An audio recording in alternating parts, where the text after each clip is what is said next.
Tuning in to the online broadcast network, AfterBuzz TV. Over 20 million weekly downloads in over 150 countries, and your number one source for after-show entertainment.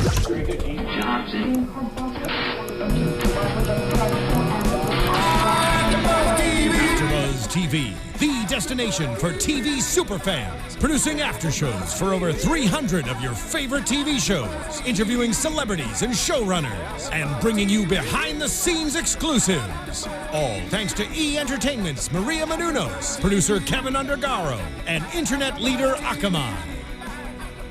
Now, let the buzz begin! Hey, welcome back to Star Wars Rebels Jazz Talk. Nah, just kidding, guys. Hello, everyone. Star Wars Rebels here at AfterBuzz, and we're here to talk Episode 5, Out of the Darkness. We thought we'd start you guys off with a little Star Wars jazz. Not quite sure if this is smooth jazz radio or NPR. Oh, yeah. It's always a trick when you turn on the radio. Which one is it? Hey guys, I'm Dillon Chance. It's good to see ya. Our guest, not guest. Woof. Where am I today? Sorry guys, I'm out of it today. I am that special. I'm a guest She's now. our special guest who has been here for a couple episodes. I'm a permanent guest. You can't get rid of me. Katie Cullen is here joining us tonight. Hi, all my buddies. Megan is out doing her thing on the town. Doing the thing, winning the stuff. Yeah, right? Doing that stuff. I think she's at a red carpet somewhere. I'm pretty sure she is. Fancy. But tonight we're going to have our panel operator back there, Marisa Serafini, joining in. Hello, guys. Because she's been watching the show, too. Yeah, I love this show. Yes. So, we got some people to talk about it tonight. Out of the Darkness. And into the light. What? Yeah, well, actually, they did have to get into the light because those, what were those creatures called? Phrynox? I never Frylocks? caught the name. Frylocks or Phrynox? Ugly?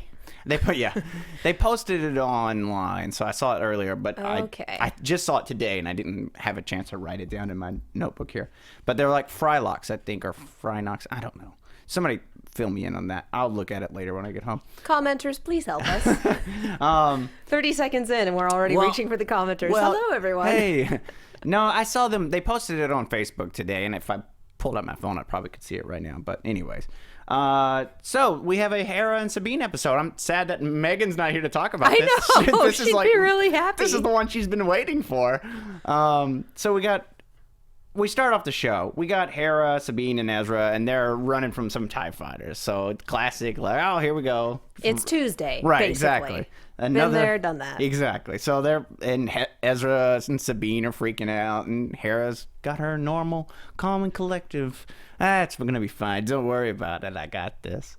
I do love that they brought up that their intel hasn't been as spot on as it should be for the past few missions. Right. How there have been parts of it that have been correct, but security has been underestimated, or the number of troops there.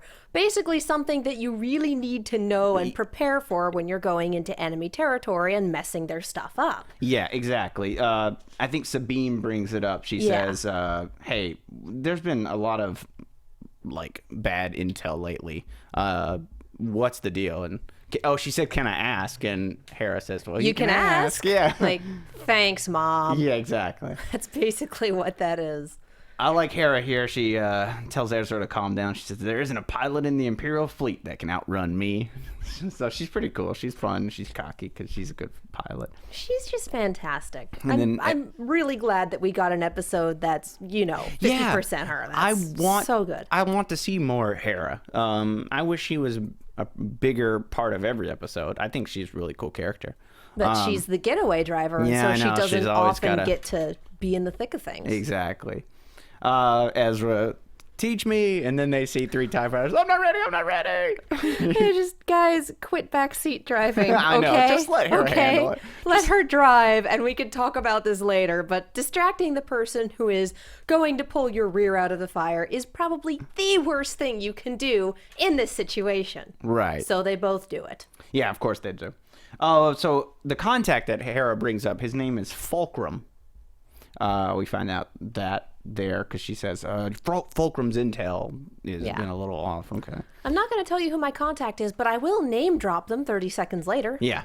And so the very first time we ever see Hera scratch the ship, she has to do the maneuver through the rocks there to get rid of the TIE fighters, and she just scratches the bottom of the ship. And later she says to Kanan, like, I scratched the ship. No, my baby. And Kanan's like, you did? And then she goes, well, it was only after your plan messed up. Of course, blame it on Kanan. Well, anyone else would have crashed the ship. Exactly. So we have that. So she makes Zeb and Ezra and Chopper go to fix the ship. And of course, like always... Why would you pick that crew to do it? Why? They're just doing the same thing. Every episode is Ezra, Chopper, and Zeb just horsing around. That's all they do. Do they ever get tired of just like hitting each other and jumping in each other and zapping each other? I'm trying to figure out why they keep Chopper. Honestly, I'm trying to figure out why they keep him. He's going to kill someone. Yes, he is. I can't say he's useless because he's done useful things, but when does the usefulness outweigh the someone's going to get murdered? I don't get it. I read a review of the episode where they were training on top of the ship and Chopper was throwing stuff at Ezra and almost like knocked him off and almost killed him. And this guy he says he has his theory is that Chopper is secretly working for the Empire and trying to kill them all. You know, I wouldn't be surprised at this point. Marissa, what do you think about that? I think it's really funny. I mean, it's nice to see as watching the Star Wars franchise, we're so used to R2-D2 being on top of everything and being amazing. That's true. And then to have Chopper in contrast to that, it brings a completely different element with maybe not all droids are as useful as we're led to believe. Yeah, you're right. You never thought about it that way. R2-D2 is kind of like the perfect droid that gets everything done and never messes up. A little too perfect. Yeah. So that makes Chopper a little, the very opposite. Well, I'd argue that like 95% of the droids that we see in Star Wars canon are on top of their game. Yeah. They're just R2-D2 breaks the curve. He's at the A end of the bell curve and Chopper's at the F end of the bell curve and everyone else is getting B's and C's and they're pretty good. But we're so used to focusing on the A droid that when we get the F droid, it looks even worse. Yeah, he looks bad because he seriously, I think he's trying to kill them all. Yeah, the flip side is the F droid's going to get someone murdered. He turned on that gas or whatever. That couldn't be good for Ezra's health. Ezra climbs out like coughing and choking. Like, I'm pretty sure he stayed down there a little bit longer. He might have died. He's venting the life support. No. And he was specifically told, wait till he's out before you do it. And I'm done is not the same as I'm out. Right. But and Zeb encourages it. He just laughs. He does. It's like, sorry, I told him to wait, but I didn't stop him. Thank you. So now we find out. The winners. Yeah. So now we find out that Sabine has kind of like, not trust issues, but she just wants to know more. She wants to know more. She's not feeling like she's getting the full scope of everything. And she's like, look, I'm over here sacrificing my life, doing all this stuff. I want to know more about these missions we're going on.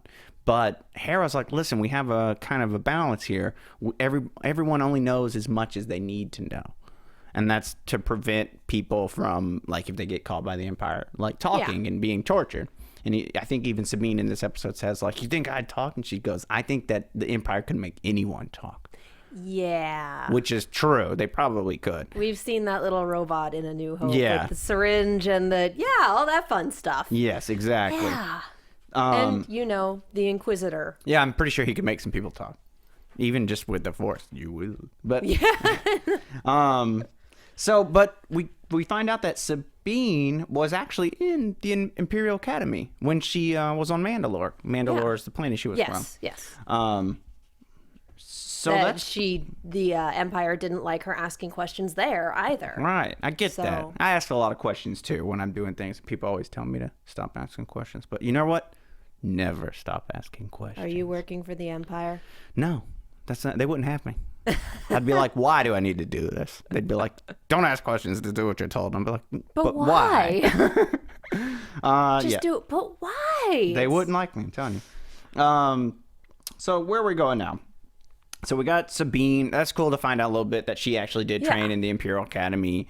And I've been waiting for, I mean, she was wearing Mandalorian armor. Yeah. So I knew that she had, but I wanted them to say it like, oh, I was from Mandalore. So, okay, Sabine's from Mandalore. That's cool. I'd love to know why she left the academy, though, because I'm sure part of it was they didn't like me asking questions, but what was the catalyst? Yeah. What happened where she went, nope, not for me, and bailed? They might have, I feel like maybe they just kept making her do stuff that she didn't agree with. But yeah, it would be cool.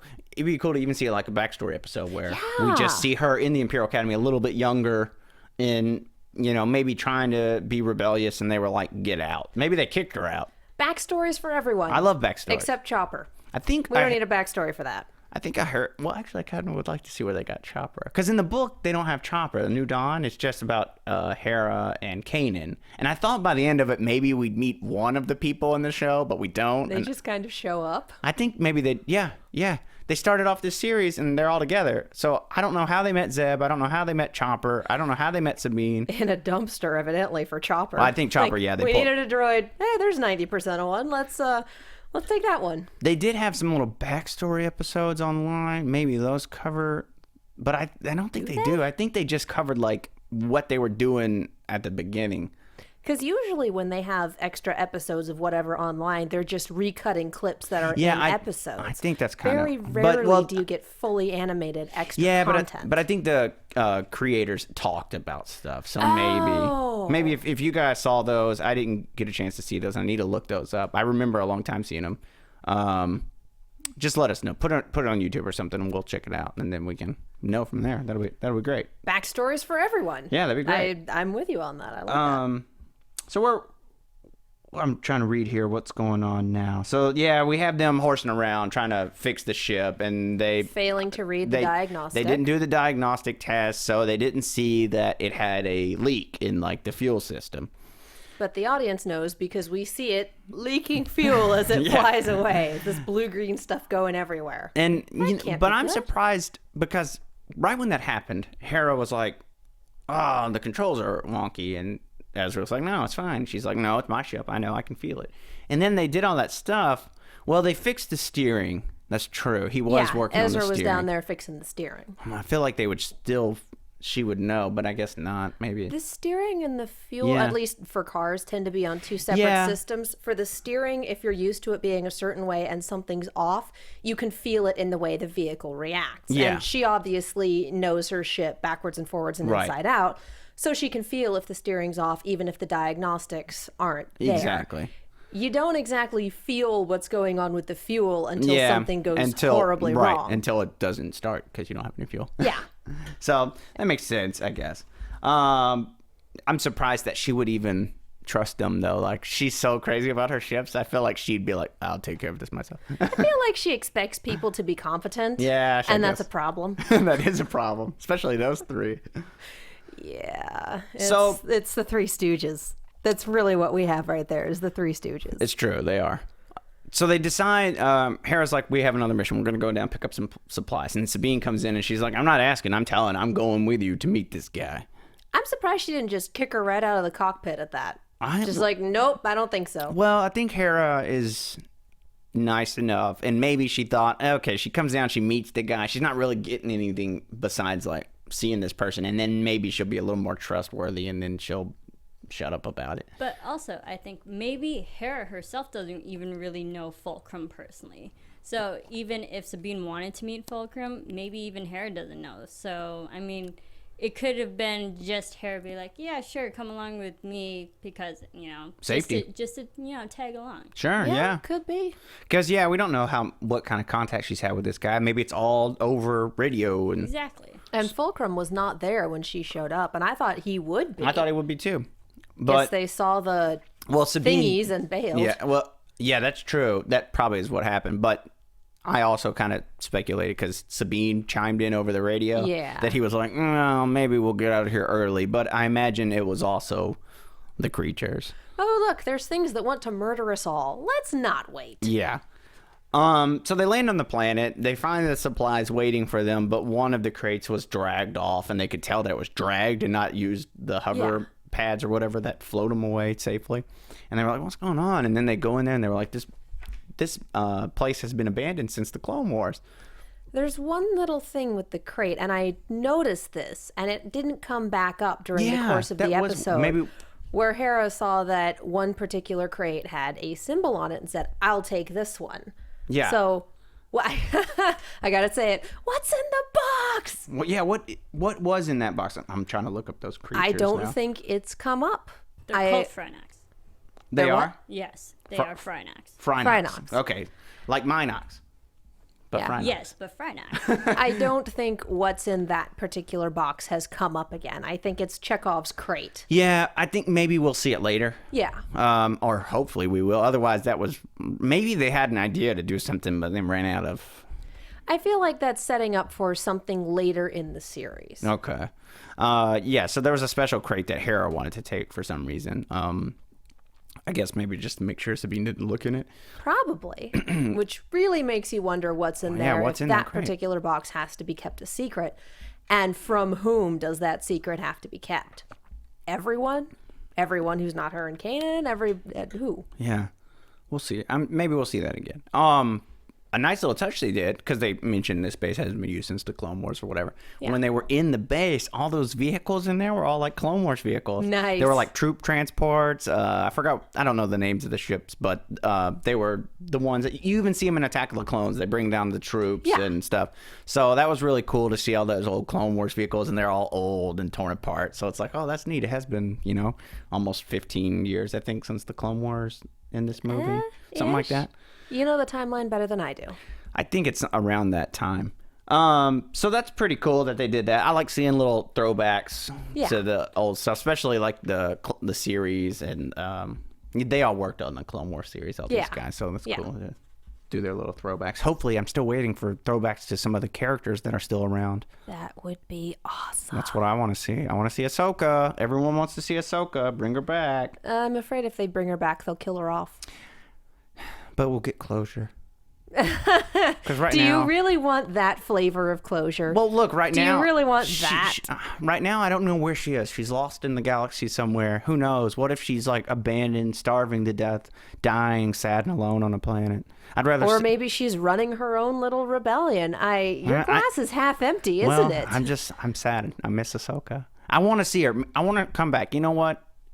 Yeah, if they bring her back, they're probably going to kill her with the Inquisitor. But yeah, I'm. I don't know though. I think Ahsoka could take the Inquisitor. Ahsoka's awesome. Oh, I'm sure she could, but then she'd wind up defending Ezra for something because he would get involved, and then that would be the weak point. And I honestly think if they bring her back, she'll die. Yeah, oh, that's so sad. And you'll get your closure. You will get your closure.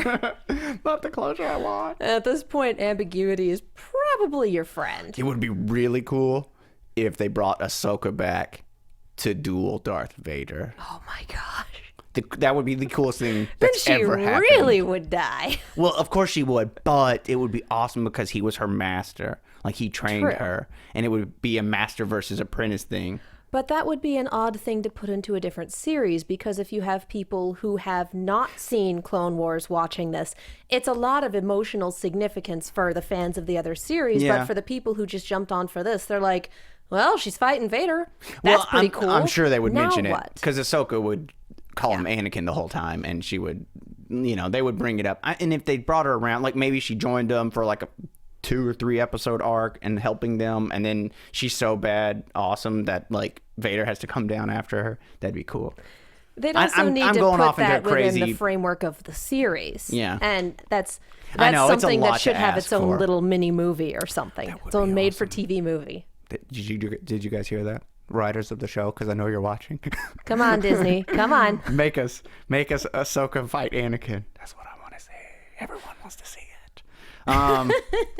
So we find out that these little creatures have been living in there because they go in and they see them in the dark, and they're afraid of the flashlight, and they're blasting them when they were trying to attack, and then they drop the flashlight, it goes out, and they see they run out, and the creatures can't go into the sunlight, it burns their skin. Yeah. So they're kind of vampires, vampire-esque. So then all of a sudden, earlier it foreshadowed, literally, the rest of the episode, the meteor went in front of the sun and cast a big shadow because they're in like an asteroid field. Yeah. It looks like. Not sure if this is a larger asteroid within the field or a planet with a highly unfortunate atmosphere. No, I think it's just a big like asteroid. I think they even said that those creatures, Phrynox, live on asteroids. Okay. So, okay. I missed almost everything pertaining to the creatures with the exception of they sunlight didn't say much. bad. They didn't say much about them on the show. They posted about it online after. And they kind of do that after every episode. If there's something that they didn't really fully go into, they'll post like a picture of it and tell you what it's called and more details about it. Well, that's poor storytelling. Well, it's like just for the Wikipedia page. I just, if you have a plot point, it shouldn't be in your supplementary material. Well, I don't think any of that. That's my thought Yeah, process. I guess maybe they should have said, maybe they did mention it. The base was an asteroid colony or asteroid base. I don't think they did. I don't know. Anyway. Anyways, they live on this little asteroid and I guess they overrun the base. It's probably why the base got abandoned anyways. Oh, yeah. That they did bring up. Yes. Like, I think we know why it's abandoned. I think the audience figured that one out too. I think we all know. So now they have a problem because there's a big asteroid coming in front, and they were like, that's going to block it out for a long time. And those creatures are waiting in the darkness, kind of like, what's that movie, I Am Legend? Bad movie, but good reference, because the creatures all were waiting in the edge of the shadows, waiting to come out. I thought this exact same movie. See? Right. You know, I know my bad movies. I'm more familiar with The Last Man on Earth, so it's what I Am Legend is based on. The book is The Omega Man. The original movie is The Last Man on Earth. The remake of the movie with Vincent Price is also called The Last Man on Earth, and then I Am Legend is the latest iteration of that franchise. Probably the worst. I haven't seen the other ones. But Vincent Price is pretty awesome, even if the movies he's in are not always great. So, there you go. Random horror trivia for the day. You're welcome, audience. There you go. So now we know that these things are about to come after them. They can, I guess, sense that, oh, look at that. It's about to get some darkness out there. So they just start hurrying up, and they're loading in the crates into their ship. And sure enough, they were like, what are we going to do? They start the ship. It doesn't work. It's out of gas. Oh, great. Those idiots didn't check the fuel line. It's like, hey, did you run that diagnostic? Well, yeah. Did you read the results? About that. And I just love the little scene with Ezra and Zeb yelling at each other outside the door about, they're in trouble, but we can't tell them it's our fault. So and Kanan, I like that Kanan's just meditating. And he doesn't say a word, and they open the door, and Hera and Sabine are in danger. Hera and Sabine are in trouble. Sense that? How did you know? You can sense it? No! I can hear you two yelling outside the door, idiots. It's so funny, though. He played it off pretty good. That was pretty fantastic. If they hadn't been in danger, I could have seen him doing... I kind of wish he would have done a little bit more, like... they're in trouble. Could you sense it? Yes. And just played it off like he was like some awesome Jedi master. But, priorities. Yeah, you want to make sure they don't die. So they're on their way. And Sabine has the idea. She finds these barrels of rhydonium. I think that's what they call it. Rhydonium. Explosion in a can. She goes, oh, I remember these. This is my old explosive buddy or something like that. I thought it was very convenient how there was so many rhydonium crates there, containers there just to save their lives. Yeah, and does that not have some kind of expiration date where the chemicals just stop being mixed in, because I know gasoline goes bad and some other other chemical concoctions like that, after a while they just don't work anymore. This is space explosions. Are you really gonna question they just work forever? Yes. And yes, you're right, Marisa. Everlasting space explosions. Very convenient. Very convenient. And then especially if people left in a hurry, you think you would take something as vital as rhydonium. Yeah, that sounds like some pretty expensive stuff to just be leaving around. But it's possible that someone else came, this was a halfway point for smuggling, or they dropped it off for someone else, and then the people who were supposed to pick it up never arrived because caught by the Empire, hit by an asteroid, whatever. Yeah. It is very convenient, but I'm not going to question it. Yeah, we'll go with it. It's convenient, but we'll go with it. And then they have to play a tower defense game. Because if anyone knows how tower defense games work, monsters come in waves, and you have to stop each wave, and each wave gets progressively harder, and each wave gets progressively closer to your home base. And by the end of it, you think that you may not win, but you usually do. And that's a tower defense game. And that's kind of what they do. They set up their explosives in waves. Like, we'll put a bunch here. So when the first wave of monsters come running out, we'll blow that up. Then we'll go back, and we have more explosives. And they were the bait. So they went up to the front, and the monsters come running at them. So they run back, shoot those, they explode. They do this 4 times, and they just keep coming, and they're even making like, wow, I didn't know there were so many of them. But you're living on their like colony. Of course, there's so many of them. It's a good thing the monsters didn't attack like stormtroopers or usual henchmen. Yeah, one at a time. One at a time. They would have wasted all their explosives. Yeah. So they go through their 4 waves, and then they get back to their ship, and they're like, wah. We didn't account for another way. Right, exactly. We didn't oh, wow. have enough. So Hera is like, don't get inside the ship. Obviously, they will tear their way in, and she doesn't want to mess the ship up. So she's like, get on top of it, and we'll just shoot them off of it. So then now they're just picking them off from the top. And now Higher it's a ground. zombie movie. It's the higher ground. Yeah, higher ground. Right. It's plus to defense. They have the high ground. And now it's a zombie movie. Yeah, exactly. So that's when Ghost shows up. Flies Finally. in, and it scares them with their lights because the creatures don't know, like, oh, that's sun, like, run. Then they figure it out, like, oh, that didn't burn. It's artificial light. Oh, we got Oh, this. well. And so they... Which also makes me question if when they first interacted with these monsters with the flashlight and they were affected, that shouldn't have been the same because the flashlight is completely different from a UV light from the sun. But were they burned by I don't the think they were burned by the or were flashlight. they just scared of it because light equals know. bad? I think they just were had just to scared of it, and it didn't... I mean, they didn't even have it very long. Yeah, They flashed no. it at them, they got scared, and then they dropped it. So I think they would have probably figured out, if they would have had enough time back then, that it wasn't bad. Yeah. But we didn't have enough time to see that. So I think that's probably why they were afraid of the lights at first, too, and then they got over that really quick because it didn't burn them. They learn quickly. They did learn quickly for such little creatures. So I like this part. They show up, Kanan's flying, there's Ezra and Zeb are on the little walkway, and they're shooting down, and Ezra trying to be awesome and trying to flirt with Sabine again. He really is in love with He Sabine. needs to stop. Goes, just Sabine, I kid, got your no. back, and jumps down. And it's like, he starts using his little slingshot thing. And it's like, when are they going to give Ezra a real weapon? Can someone just give this poor kid a gun? Give him a blaster and let him shoot some stuff for real. When he proves that he can not hurt himself and others with it. I guess so. This is the kid who nearly took his own eye out with a lightsaber. That's true. Which is what we were expecting Maybe he Luke to doesn't need do, a so I'm blaster. glad they played that up. But I just... he needs weapons training before they give him an actual weapon. Train him. I'm tired of seeing that slingshot thing that does nothing. It doesn't do anything to stormtroopers. It just stings them for a second, and the Inquisitor is like immune to it. Like, what is he using that for? It's like Pokemon. It's not very effective. Yeah, not effective at all. And some of the creatures got stunned and fell off, but then there was that one creature, he shot it right in the face, and it just looked at him and was like, "Rah," and then jumped on top of him and almost ate his face off. And it's like, maybe if he had a blaster, it wouldn't have done that. I'm tired of that stupid slingshot. Honestly, I mean, it was cool I feel at like if he first. had a blaster at this point, he would have shot one of his companions Or, by now. you know what? The slingshot is cool. Like, I like the idea of it, but they need to, like, amplify its power. Yeah. That would be cool. Power it up. Power it up to That where would be good. it does, like, crazy amounts of electrical damage, and then that would be really cool. Because I don't see him with a blaster. Partially because he's the young kid that the audience Yeah. is supposed to relate to, and you Right. don't want to give a young kid like that a gun, which is why he has alternate weaponry. So giving him a blaster and being like, hey kids, guns are cool. Like, maybe not.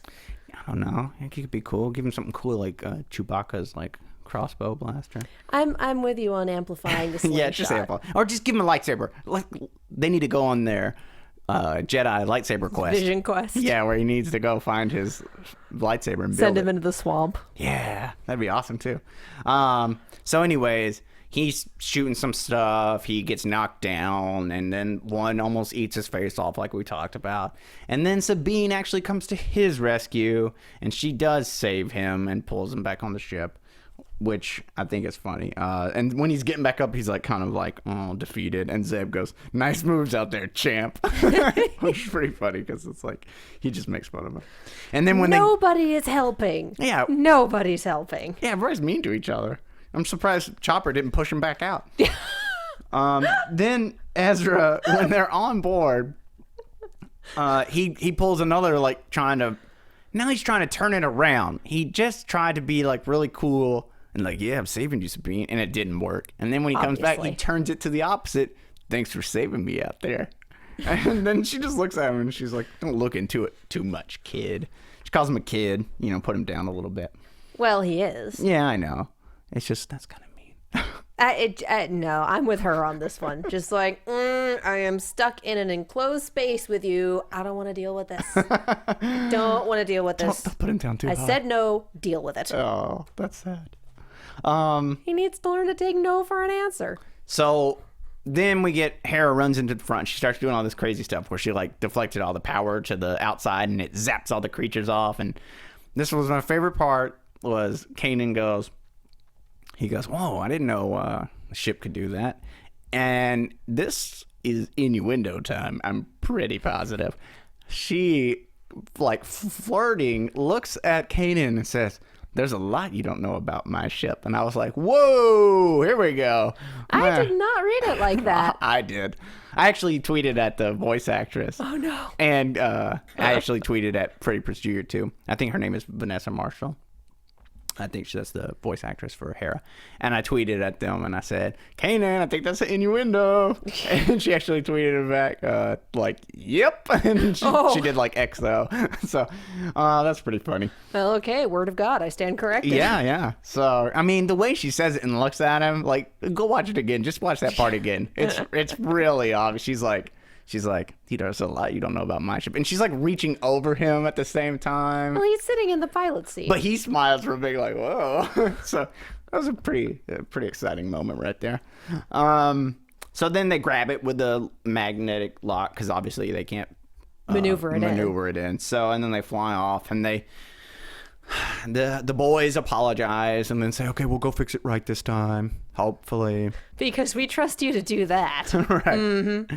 And we didn't, I guess we kind of touched it a little bit. The whole episode, Hera and Sabine were going back and forth where Sabine wanted to know more and Hera just kept telling her, I can't tell you more. And there's reasons that we have this structure, but you have to trust me. And, Sabine's like, oh, you got to trust me, blah, blah. And then by the end of it, you see Hera goes, see, I trusted you back there with my life. Like, you designed that whole plan, and I followed along with you perfectly because I knew that you knew what you were doing. So you have to trust me. And they have that little talk at the end. There's always like a little talk at the end of these episodes. Here's the moral of the story. Right. This is what we learned today. The moral of this episode was trust. And we're not dead. Trust your friend. So that's good, too. So they have their little talk and they trust each other now and they say, okay, Sabine's willing to work with a little less information than she'd like and Hera is willing to trust her when it comes to explosives. And we finish off with an 80s dance party. Yeah. Hey, turn on that sexy jazz. Bring that back up. Oh, there it is. Yeah. That would have been cool, a little dance party. So that was this week's episode. Next week, did you see the preview for next week? I did not. I think they showed they're on Lothal again. They keep going to Lothal, man. You think they'd want to get off that planet? There's like an Imperial base there. Callus is there. Like, go somewhere else. Like, stop going back to Lothal. Why do we keep coming back here? Yeah, I don't know. But I mean, just go. But I guess there's a lot to do on that planet. I mean, but I'm sure there's lots to do everywhere. So it's like, whatever. Well, if there's a lot to do on that planet, it makes sense that there's an Imperial base then. That's true. So there's something was going on with the Imperial base, and they actually were. It's a ground mission. Like Kanan and all of them were inside trying to get out. And they were like, it showed. We see some shots of Callus, and they were trying to steal something. It looked like. Do you have the name of the episode, Marissa, of next week? I forgot to write it down. And I saw the name, but I can't remember what it was. Yeah, I know it has something to do with the Empire, and they're in their base. You don't say. No, I'm just saying. That's what it is. So Empire Day. Empire Day. Maybe it's a holiday. Yeah, that's kind of what it sounds I like. mean, if they're going to Lethal, that makes sense. Little ticker tape parade. And we saw the Inquisitor too. I think there was a brief glimpse of him, so maybe we'll get some more Inquisitor, which I'm always down for. I feel Yes. like the Inquisitor should be in every episode. Him I and think his every pinwheel episode lightsaber. of Star Wars Rebels should be Kanan and Ezra running from the Inquisitor and having to fight him every single time. Because I love the Inquisitor. I know it would get old, but Yeah, it really would. We have all these other great characters. I know Let's have Chopper fight the Inquisitor. Let's see how that goes. they're on the same throw team. stuff They would at never him. fight each other. The Inquisitor is sending Chopper secret orders to kill Ezra in his sleep. But I like how this episode was pretty much the first episode that we see them up against creatures, not other people, but Yeah. actual monsters. That's Yeah. true. Environment. That's true So because it's a different kind of. yeah, no enemy. stormtroopers, no Empire of any No kind. Inquisitor, no none of that. Just dealing with some wildlife. Unwanted guests. That's kind of cool. That's a very Star Warsy thing to do. They do that a lot in the Clone Wars, where they have to deal with wild, crazy creatures. So we'll probably see more of that, I'm sure. And it was also like we said before, it was also good to just see a very female-oriented episode. Yes. We've been waiting because those characters are so strong and they're really cool. So I've been waiting to see a lot of Hera and Sabine in action, and it was cool that we got to see them both in action, like together, and that's about it. While the other guys were being idiots up in the I could use spaceship. another one of those. Yeah. Not the idiot guys, but the girls being awesome. Yeah, I want an episode where we get to see Kanan and Hera together. Yes. Because that's how the book is, and you get to see them doing stuff together, and they work like amazing together. And so You want to see Space I don't Mom know how and Space Dad take care of business. I don't know how they're gonna pull it off with the other idiots not crashing the ship somewhere. We while can't they're... leave you alone for any amount of Exactly. time without a disaster. Yeah. You steal a TIE fighter, you nearly shoot him out an airlock, you knock him off the top of the ship. Yeah, so I don't think they could ever leave him alone, but it would be nice if we could see a Hera Kanan episode because they're really cool, and it would be cool to see their like banter back and forth because they have this kind of flirty relationship, but they kind of stay away from it at the same time. So that would be really cool to see. Space Mom and Space Dad. So I think that's it for this episode, guys. Thank you for watching, and thank you for commenting. We love to see your comments. We love to talk to you guys. I love to respond. You can tweet at me. You can talk to us on YouTube. I try to respond anytime I can. I know that the other guys do the same. Yeah. So, I mean, and, you know, that goes for Megan, too. She's not here today, but she'll be back next time. We miss her. Yeah, we'll see you next time, Megan. So, I mean, if you ever want to go on there, just do it. Talk to us. Tweet at me. I'm at Dillon Chance on Twitter. You'll find me there. You can tweet at me anytime you want. Katie, where do they... You can also leave us comments on iTunes. There you go. And while you're there, rate and subscribe and give us 5 stars because it lets our bosses know that we're doing a good job. Yeah, and it's true. hey, that means we get to keep doing the show and talking about stuff we like to talk about. So Which is iTunes. Star Wars. Yes. So iTunes, do the thing. I hesitate to say when It's the true. stuff, I've been but checking help us out. iTunes, and I did see one guy comment on there, so I thanked him the other day. Thank you, one guy. Yeah, I think it was Power Man 77. Yeah. You are the one that keeps the ship rolling. I gotta check my back and see if there's gonna be anyone And else. also That's- YouTube. Yeah, Yeah, always. YouTube, yes. Like and comment and subscribe everywhere. Please keep us going. Katie, where can they find you on Twitter? You can find me on Twitter and Tumblr at Kiaxet. That's Kiaxet. I am also on the Sword Art Online, Z Nation, and Arrow panels. You can follow Megan on Twitter at the Menguin, TheMenguin, and I gesture like she's here. She is here. She's With- here in in the our force. hearts. In the force. Marissa, where can they find you? You can follow me on Twitter and on Instagram at Serafini TV. All right, there you go. And thank you guys. Like I said again, I'm Dillon Chance. You can find me on Twitter at Dillon Chance or on Instagram at Dillon.Chance. And we'll see you next time. From executive producers Maria Menounos, Kevin Undergaro, Phil Svitek, and the entire AfterBuzz TV staff, we would like to thank you for listening to the AfterBuzz TV network. To watch or listen to other after shows and post comments or questions, be sure to visit AfterBuzzTV.com. I'm Sir Richard Wentworth, and this has been a presentation of AfterBuzz TV. Buzz you later. The views expressed herein are those of the hosts only and do not necessarily reflect the views of AfterBuzz TV or its owners or principals.